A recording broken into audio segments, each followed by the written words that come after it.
আচ্ছা ভাবি, তুমি সারাক্ষণ এরকম মুখে ঘুমটা দিয়ে থাকো কেন বলো তো? নিশ্চয়ই আমাদের কাছ থেকে কোনো কিছু লুকাও। দেখি, ঘোমটাটা সরাও দেখি। এই বলে লতিকা তার ভাবির ঘোমটা সরানোর জন্য এগিয়ে গেল। ঘোমটাটা সরাতেই, এই মা, তোমার মাথায় তো দেখছি একটাও চুল নেই। কে কোথায় আছো তাড়াতাড়ি এসে দেখে যাও, ভাইয়া কি বউ বিয়ে করে এনেছে। লতিকা, তুমি একটু আস্তে কথা বলো, পাড়া প্রতিবেশী সব যে শুনতে পাবে। লতিকার গলা শুনে লতিকার মা রান্নাঘরে আসে। কি বলি, হয়েছেটা কি?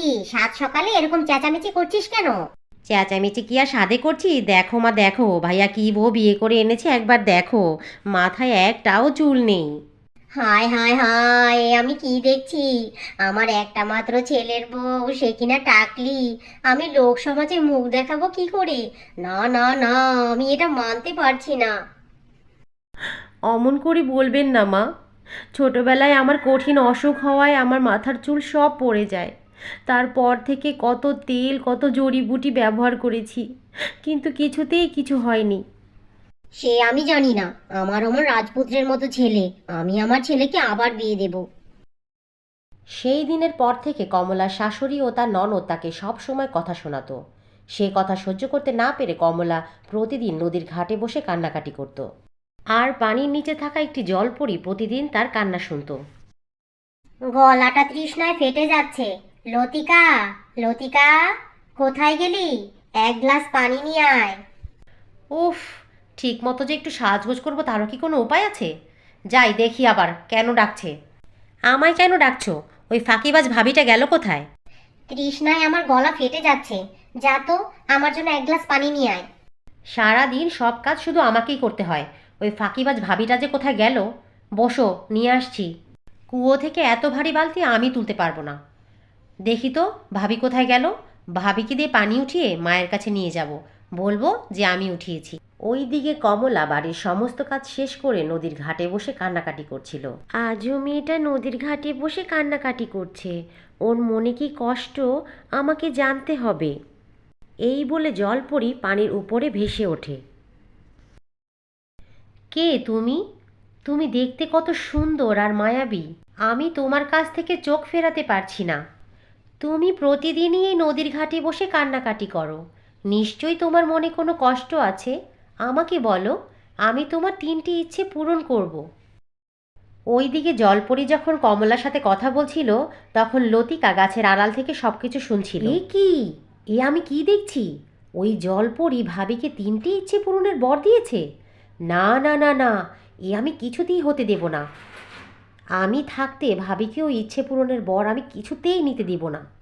এরপর লতিকা একটু দূরে গিয়ে তার ভাবির নাম ধরে ডাকতে ডাকতে নদীর ঘাটের দিকে আসতে থাকে। মনে হচ্ছে নদীর ঘাটের দিকে কেউ আসছে। আমি এখন যাই। এরপরে যেদিন তুমি নদীর ঘাটে একা আসবে, আমি তোমার 3টি ইচ্ছে পূরণ করব। এই বলে জলপরি নদীর জলে ডুব দিয়ে অদৃশ্য হয়ে গেল। এই যে নবাবজাদি, নদীর ঘাটে এসে যে বসে আছো, বলি ঘরের কাজকর্ম কে করবে? তাড়াতাড়ি বাড়ি চলো, আমাকে কুয়ো থেকে পানি তুলে দেবে। এতক্ষণ লাগে একটু পানি আনতে? ওইদিকে পিপাসায় আমার মরার জোগাড় হয়েছে। দেরি হলে আমি কি করব? কুয়া থেকে পানি ভরে তবে তোমার জন্য নিয়ে আসলাম। নাও ধরো, খাও। তুই পানি ভরেছিস? তোর ভাবি কোথায়? সে তো একটু সুযোগ পেলেই নদীর ঘাটে গিয়ে বসে থাকে। কাম চোর কোথাকার, সমস্ত কাজ তো আমাকেই করতে হয়। এই শুনে কমলার শাশুড়ি কমলার নাম ধরে জোরে জোরে ডাকতে থাকে। তুমি কাজ না করে সারাদিন নদীর ঘাটে বসে থাকো? আজ থেকে ঘরের সমস্ত কাজ তুমি করবে। ঘর ঝাড় দেওয়া, গরুকে খড় খাওয়ানো, রান্না বান্না করা, সব তুমি করবে। ওইদিকে রাধিকা ঘরে এসে জলপরীর কাছ থেকে কিভাবে 3টা ইচ্ছে পূরণের বর নেওয়া যায় সেই ফন্দি আঁটতে থাকে। আমায় শুধু কাল ভাবিকে একটু ব্যস্ত রাখতে হবে, যাতে ভাবি নদীর ঘাটে যেতে না পারে। আর ভাবির একটা শাড়ি চুরি করতে হবে। ওই শাড়ি পরে নদীর ঘাটে গেলে জলপরী আমাকে কিছুতেই চিনতে পারবে না। আর আমি খুব সহজেই 3টে ইচ্ছে পূরণের বরও পেয়ে যাব। এরপর রাধিকা রান্নাঘরে গিয়ে তার ভাবিকে বেশ কয়েকটি কাজের কথা বলে আসলো, যাতে করে সে সারাদিন সেই কাজ দিয়ে ব্যস্ত থাকে আর নদীর ঘাটে যাওয়ার সুযোগ না পায়। যেই প্যাচ লাগিয়েছি, ভাবি 2-3 ঘন্টার আগে নিজের ঘরে আসতেই পারবে না। যাই, আমি এখন তাড়াতাড়ি শাড়িটা চুরি করে নিই। এখন এটা পরে আমি যাব নদীর ঘাটে। জলপরি কিছুই বুঝতে পারবে না। আর আমাকে কমলা ভেবে 3টি ইচ্ছে পূরণের বরও দিয়ে দিবে। আহ, কি মজা! এরপর রাধিকা তার ভাবির মতো সেজেগুজে চুপ করে বাইরে এলো। এরপরে চারিদিকে তাকিয়ে দেখলো কেউ তাকে দেখছে কিনা। এরপর সে সোজা নদীর ঘাটের দিকে হাঁটতে লাগলো। নদীর ঘাটে এসে সে কমলার মতো কান্না করার অভিনয় করতে লাগলো। তুমি এসেছো? আজ আমি তোমাকে 3টি ইচ্ছে পূরণের বর দেব।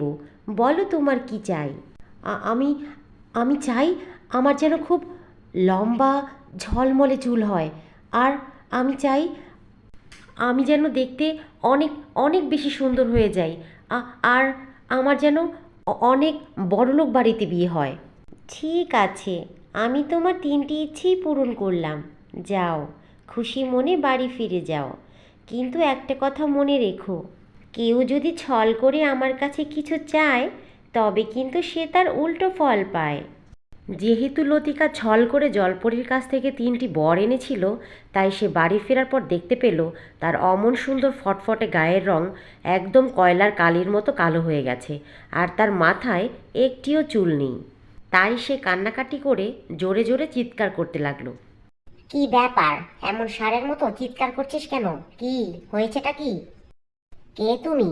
এত কুৎসিত দেখতে, আর আমার মেয়ের ঘরে কি করছো? তুমি আমায় চিনতে পারছো না মা?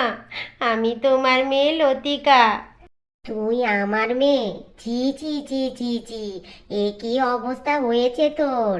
আমি এখন লোক সমাজে মুখ দেখাবো কি করে?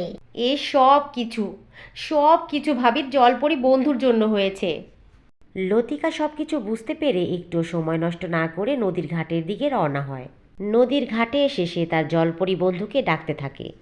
আমি জানি তুমি কি জন্য এসেছো। আমি তোমার ননদকে খুব ভালো একটা শিক্ষা দিয়েছি। সে আমার কাছ থেকে ছল করে বর নিতে এসেছিল। ও না বুঝে ভুল করে তোমার সাথে ছলনা করেছে। ওকে তুমি ক্ষমা করে দাও জলপরি। আচ্ছা ঠিক আছে, ওকে আমি ক্ষমা করে দিলাম। কিন্তু আমি তোমাকে একটা উপহার দিতে চাই। জলপরীর জাদুতে কমলার টাক মাথায় সুন্দর কালো ঘন চুলের বিনুনি চলে এলো। জলপরীকে ধন্যবাদ জানিয়ে সে নদীর ঘাট থেকে বাড়ির উদ্দেশ্যে রওনা হয়। বাড়ি ফিরে সে দেখতে পেল তার ননদ সম্পূর্ণরূপে ঠিক হয়ে গেছে। ভাবি, আজ পর্যন্ত আমি তোমার সাথে যা যা অন্যায় করেছি, আমাকে সব কিছুর জন্য ক্ষমা করে দাও। তুমি তোমার ভুল বুঝতে পেরেছ, এটুকুই যথেষ্ট।